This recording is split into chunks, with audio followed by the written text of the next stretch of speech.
27th season overall after a long stay at Edinburgh. So, for West Virginia, it'll be Jett Strickenberger against the guy you're looking at right now, Conrad Hendriksen. There's Strickenberger. You see him off to a perfect 6-0 start this year. We last saw him in the duel against Clarion back on November 16th. An 8-4 win there. He's 6-0 on the season against Hendriksen, freshman who's transferred from UT Chattanooga, 6-2 overall. Suffered a 10-1 loss on Friday to the number 17th ranked wrestler in the country from Missouri. We are underway from the WVU Coliseum here at 125 between Strickenberger and Hendriksen. These guys are ready to scrap, Tony. Well, you know, I know the pit is the backyard brawl, but this is going to be a pretty good brawl here today. Again, this is one of the matches that you think West Virginia's got a little bit of a favorite, and you got to look at Strickenberger being able to score some points, not just get the win, but see if he can score some team points that'll help. Sweeps the leg. Score a little bit. There's the 3 for the takedown for Jett Strickenberger on the board early.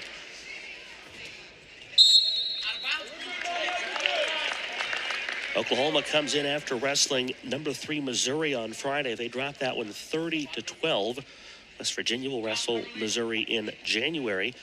The Mountaineers, a 31-7 winner over Clarion in their last duel pre-Thanksgiving. They also had 4 individual champions. They won the overall crown at the Shorty Hitchcock Open since we last saw them here at the Coliseum.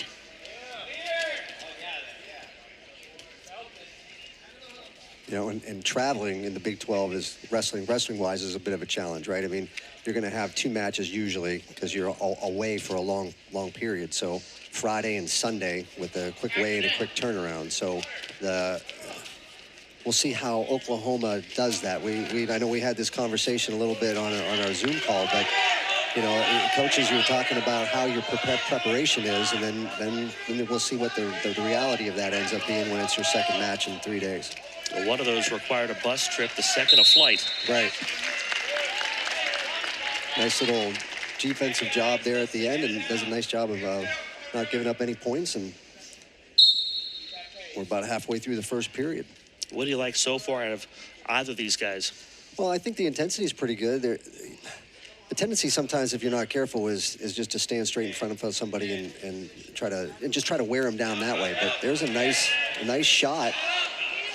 But here, Strickenberger does a great job of countering and knocking him down. He's trying to peel that hand off if he can. They're probably going to get a stalemate here. Hendriksen went in for the single leg. Were you surprised he went in as high as he did? No, nice high single, and you know, he's not a guy that's got a lot of reach, so he's going to try to probably do those high singles that where you're in there nice and tight. Uses power and strength to his advantage.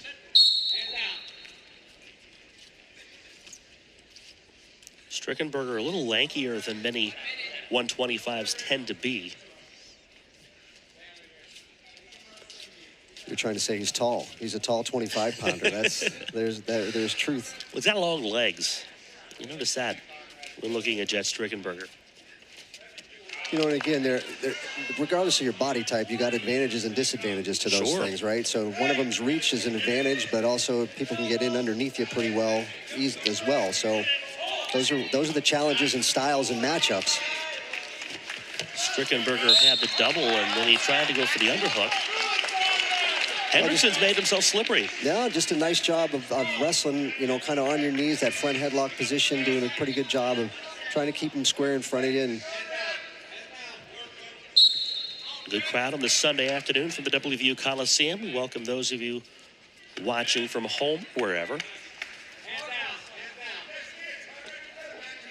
A lot of hand-to-hand contact here in this first period. Strickenberger shot low. Hendriksen fights it off. Well, Strickenberger's had a tough time getting in on that shot, right? Hendriksen is from a shorter and more compact, and Strickenberger's tried to take that shot a couple of different times, and he's not really gotten in the way that he would like to. And Hendriksen's done a nice job of fighting him off and countering that. For his size, Hendriksen does a really good job of keeping those legs back.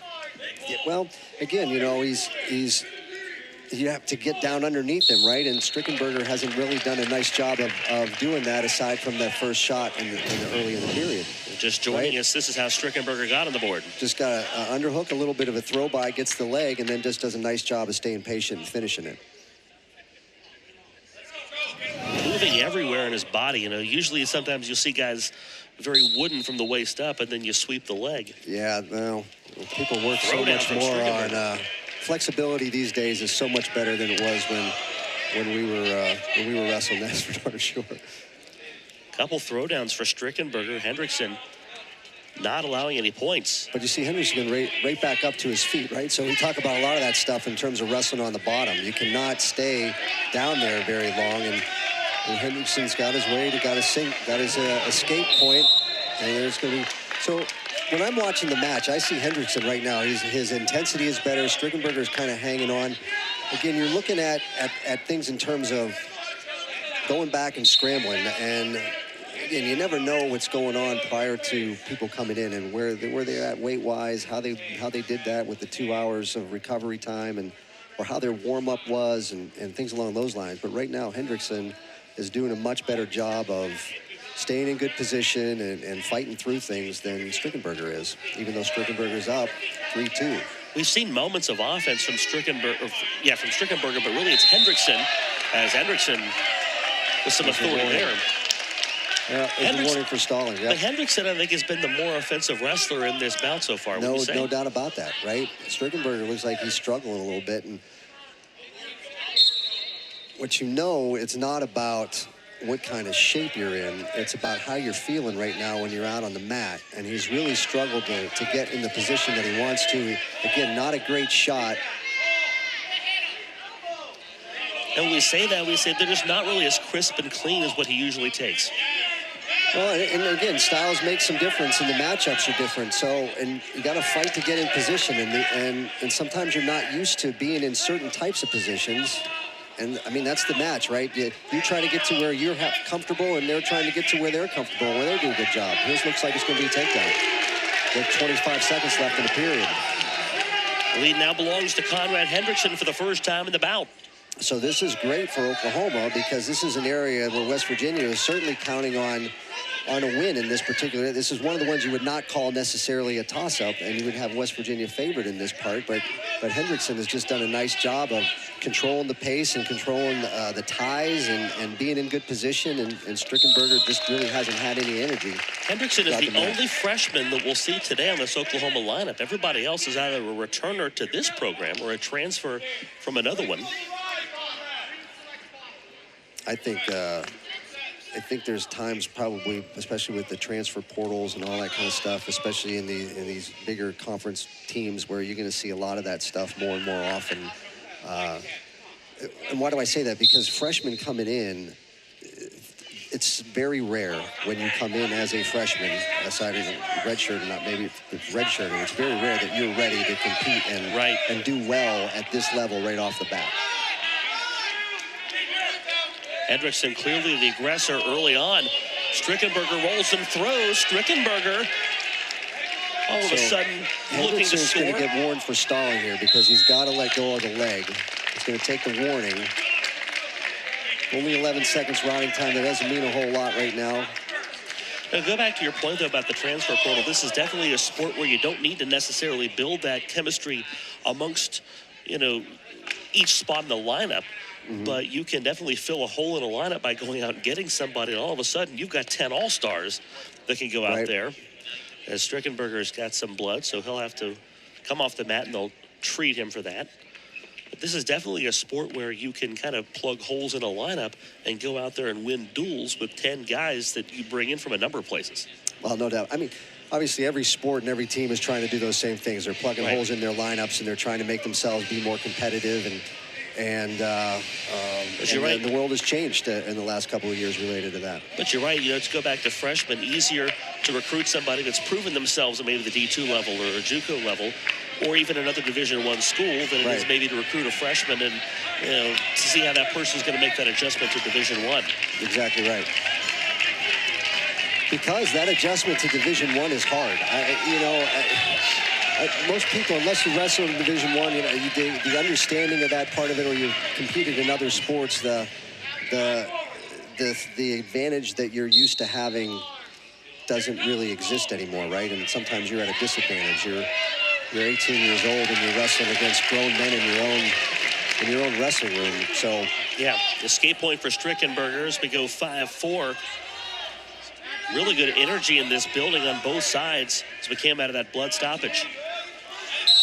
Strickenberger seems to have a bit more zest as well. It's going to get warned for stalling, and there's going to be a 1 point for Hendriksen.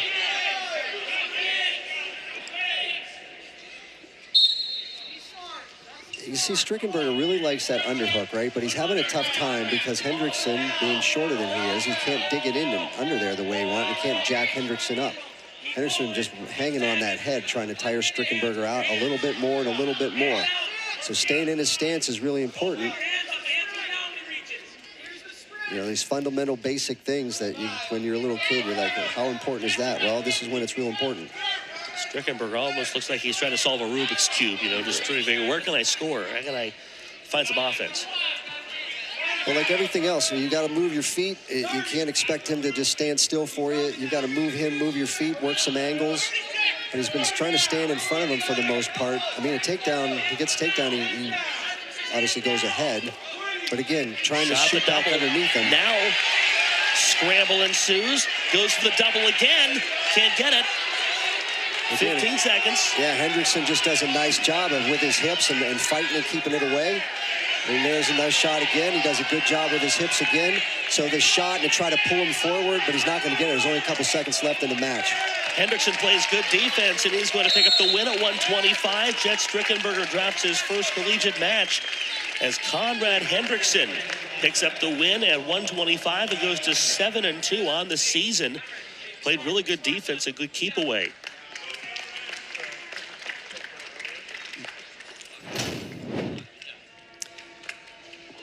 Yeah, he's just got sort of not a kind of a whizzer, and then Hendriksen just attacks the other side and spins around, grabs the ankle, pulls it forward, and gets a 2-point takedown. Just a nice job by him, and Strickenberger not doing a very good job of trying to keep him in